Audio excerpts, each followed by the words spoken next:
Welcome to Root and Rise, the space where we explore the vaster, unseen, nature-aligned rhythms that govern life.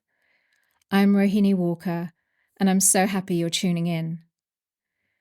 Today, I want to talk about desire, not the surface kind of wanting and craving, but those deep, soul-aligned, values-aligned desires. The ones that stir something ancient in your body and call you towards a truer way of living. These desires are at the heart of my own practice, and they're also a core part of the work that I do with my clients. And as always, I turn to the body first.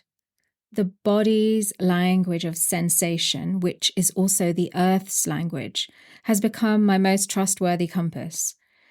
Through sensation, I can feel the difference between a fleeting craving and the current of an authentic desire that wants to move through me. Desire in this sense isn't random or frivolous. It's nature's evolutionary intelligence, alive in our cells and our tissues, moving through us as us. For a long time, I knew this intellectually. I had read it, studied it, nodded along to the teachings, but knowing it through the body, through the slow, sometimes uncomfortable integration of what actually felt true and what didn't feel true, that's a whole other dimension of knowing. It's the difference between reading about fire and sitting by a campfire, letting its warmth soak into our bones. That kind of knowing feels more like gnosis, a revealed wisdom, a felt sense intimacy with the mysteries of life. All to say that it's very likely that I'll meander off onto some relatively uncharted terrain here in this episode, which is one of my favorite things to do. But first, I want to ground us in a poem. You may be familiar with it. It's On Children by the Lebanese-American poet and artist Kahlil Gibran from his beloved book, The Prophet. I invite you to listen to this poem not only as some great guidance for parenting, if you happen to be a parent, but through the lens of desire. Imagine every time you hear the word children, you're hearing desires. Also, just to note that The Prophet was published in 1923, so given its historical and cultural context, don't be put off by the generalized masculine reference to the divine.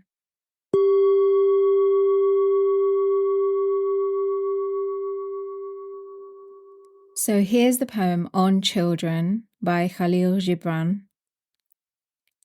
And a woman who held a babe against her bosom said, "Speak to us of children." And he said, "Your children are not your children. They are the sons and daughters of life's longing for itself. They come through you, but not from you. And though they are with you, they belong not to you. You may give them your love, but not your thoughts, for they have their own thoughts. You may house their bodies, but not their souls, for their souls dwell in the house of tomorrow, which you cannot visit, not even in your dreams. You may strive to be like them, but seek not to make them like you. For life goes not backward, nor tarries with yesterday. You are the bows from which your children, as living arrows, are sent forth.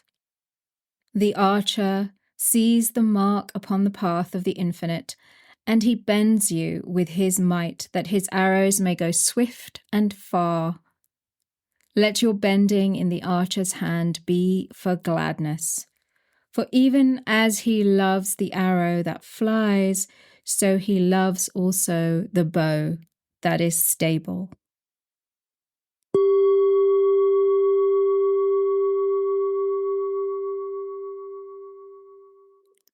Isn't that powerful? To me, it's some of the most profound guidance on how to steward not only our children, but our authentic desires. Because when we stop trying to own or control our soul's desires, when we stop subjecting them to comparison and to timelines and to our cultural checklists, they're free to bloom in their own rhythm. And our job shifts from forcing to tending. We become the steady bow, the soil, the vessel through which these sparks of evolution can root and rise. And this is where nervous system work comes in. Because being a steward of desire requires resilience. It asks us to bend, sometimes against the weight of judgment or disapproval when we choose differently from our family of origin or our social circles or our culture, from whatever weight of external expectations are put on us. It asks us to hold the tension of not knowing, to stay with the discomfort of the in-between, to keep listening. Without a flexible, attuned nervous system, we abandon these authentic desires before they have a chance to grow. But with practice, our bodies and systems can become fertile ground for these desires to take root and rise up into form. We cultivate the capacity, the internal spaciousness and resilience to allow them to grow and bloom and express in their own time, in their own way, recognizing that they belong to the rhythms of a much vaster unfolding, a greater evolutionary process that we're also participating in.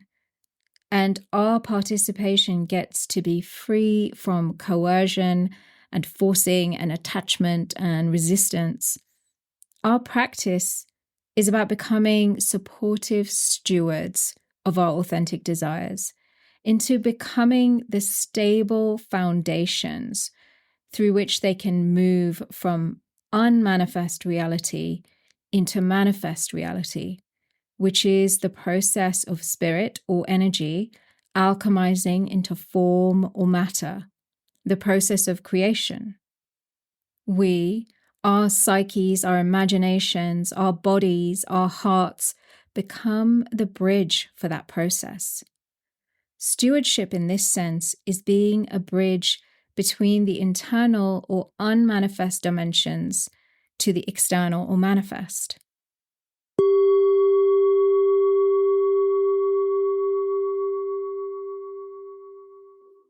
Let's take a quick pause here.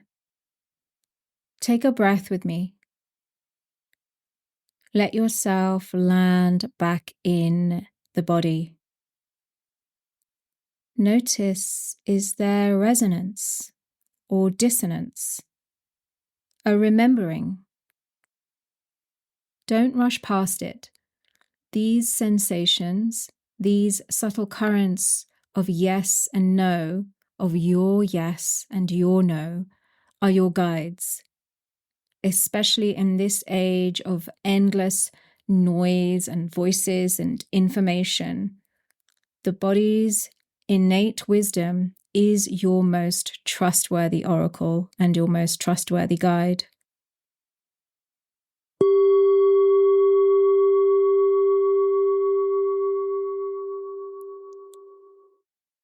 So back to the topic of these authentic desires. I want to call in the ancient Indian Vedic perspective here. The Vedas are a body of knowledge that has guided seekers for thousands of years. The Vedic perspective on desire runs counter to a lot of pathologized conditioning that still lives in so many of us around the nature of desire. From the Vedic perspective, these authentic desires are not something to fear or suppress. In the Vedas, desire, meaning our authentic soul desires as distinct from our addictions and compulsions, which are usually trauma responses of some sort and feel completely different in the body. In the Vedas, our authentic desires are recognized as nature's evolutionary impulse, arising from the unified field of consciousness, the same field that births galaxies and trees and the beating of the heart. Anything that is known and knowable, no matter how subtle or how dense, arises from and returns to the one indivisible unified field of consciousness. Quantum mechanics has in recent decades affirmed this, which is also why a fair few quantum physicists are also students of the Veda. These authentic soul desires, which originate in the unified field, like all phenomena, from the subtlest to the densest, are nature's evolutionary flow, moving through us and moving as us. Nature is the larger organizing intelligence that governs evolution, including the multiplicity of death and rebirth cycles, including the ones that go on in our cellular and atomic processes. When unimpeded, everything is constantly regenerating. And when we get out of nature's way, which is also getting out of our own way, evolution is all that's ever really happening, according to the Vedas. And desire is the initial impulse that sets this whole creative process in motion. So when we connect with the sensational impulse of our authentic soul and values-aligned desires bubbling up in us, that's our individuality being engaged as an instrument of evolutionary change. The mistake that we often make is grasping onto the desire as if it belongs to us, as if it originates from our small self. Much like when parents make their child's perceived successes and failures about themselves, about the parents, rather than about the larger journey that the child is on. This is when we move from stewardship of our desires to ownership of them. We claim ownership of our desires, and this leads to attachment and suffering. Many people bring up the Buddhist view when they're offered this Vedic perspective on desire, namely that the Buddha said that desire is the cause of all suffering. In fact, there's a subtle but important misinterpretation here, as the Vedic meditation teacher and scholar Tom Knowles has pointed out. What the Buddha actually said about desire is that it's the authorship of desire that causes suffering, meaning that it's the belief that we are the authors of our desires that cause suffering. It's the belief that the small self, the persona-identified self, the one who takes things personally, is the author, the originator of the desire which causes suffering. This belief is what leads to attachment and craving and control and inevitably suffering. When we do this, from the Vedic perspective, we're committing theft. We're appropriating the desire as ours, and in the process, layering all sorts of meanings onto it. If I get this, it means I'm successful. If I don't get this, it means I'm a failure, etc., etc. Somatically, in the body, there's constriction and contraction from the attachment and the appropriation. We're contracting around the authentic desire that wants to move through us, again leading to an experience of suffering in the body, not to mention stifling and impeding nature's creative impulse and flow. We weigh it down with all of our shoulds, our timing, our urgency, and we cut off life force from ourselves and the desire that's here to be birthed through us. Again, from the Vedic perspective, Whenever we violate the laws of nature and block her evolutionary movement, we create suffering for ourselves and inevitably for the world around us. When we appropriate nature's desires that bubble up in us as our authentic, soul-aligned desires, we create suffering for ourselves and the world. But when we relate to them as movements of a vast intelligence flowing through us, everything shifts. And yes, I know all of this is easier said than lived, especially when trauma loops or old conditioning keep telling us that we're not worthy and that we'll be judged and that it's safer to do what's expected of us, to conform, etc., especially when the culture rewards conforming and submitting. This is why the practice of stewarding these soul and nature aligned desires is radically countercultural and deeply necessary. I understand that it's all well and good to say all this, but difficult to implement when we're still identified with the wounds of being inherently unworthy and bad and sinful and all that rubbish that we're indoctrinated with from when we're children and we have no psychological filters to protect us. I understand that it's difficult when the harmful cultural and intergenerational conditioning that we have to prove ourselves to be worthy and deserving is still looping in our nervous systems, causing us to appropriate these bubbles of soul and nature-aligned desires and attach our worth and our value to them and get in the way of the evolutionary process. This is why I speak of stewardship as devotional practice. Each time you say yes to an authentic desire, of recognizing it as the sacred guidance that it is, we simultaneously enter into the process of meeting the parts of ourselves that are still stuck and looping on the traumatizing constructs of the dominant culture. It's through this that we realize that it was never really about the desire after all. It was never about us getting whatever it is that we mistakenly project our innate worth and value onto. We realized that it was about our own evolution, our own embodied becoming of who and what we truly are through compassionately tending and resolving and releasing the parts of us that are looping in unworthiness and shame and pain and scarcity and all the other unnatural and damaging imprints of this dying dominant culture. We compost the imprints of shame and scarcity and unworthiness, and in that alchemy, we become more fully who we are and flow with the current of evolution, not against it. This is the work we do together in my online membership community, also called Root and Rise.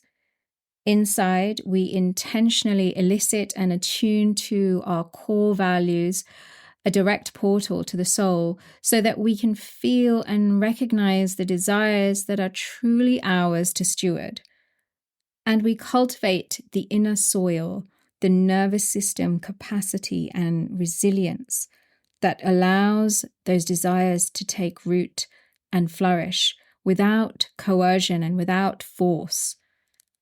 This work is about feeling the safety and eventually the freedom from being guided by our embodied gnosis, not from external constructs and teachings or should-infused conditioning.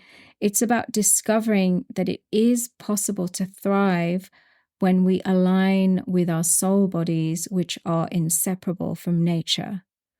Root and Rise is now open for autumn enrollment until September the 30th.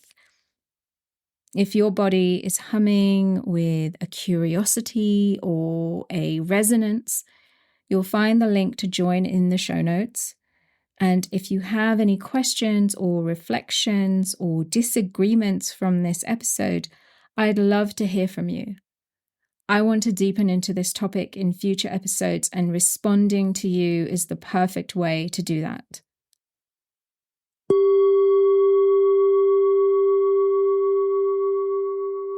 So let's close with another breath. Let your inhale deepen what landed for you today, and let your exhale release anything that isn't aligned for you. Thank you for listening. Thank you for your sacred attention. Until next time, say yes to nature's evolutionary current moving through you as your soul's desires.